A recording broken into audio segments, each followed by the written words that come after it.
In 2017, a federal jury took just an hour to acquit Brent C., an Ohio machinist, of charges that he'd manufactured sound suppressors for firearms without federal permission to do so.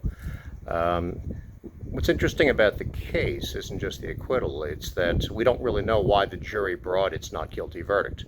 They may have agreed with his attorney that he hadn't actually manufactured sound suppressors, that the federal government was charging him with a bogus crime, and that the devices they grabbed weren't sound suppressors at all.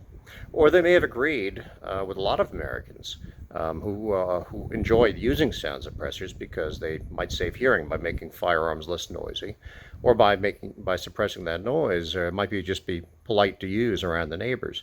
Might have agreed that these devices shouldn't be so heavily regulated as they are.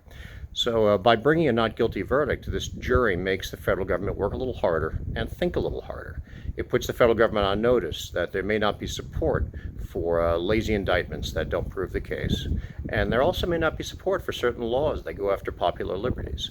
That the federal government has to do its homework. And the federal government may have to consider a little harder whether there's enough support out there to enforce some of these laws and to acquire a guilty verdict if jurors aren't willing to vote the way that the feds would like.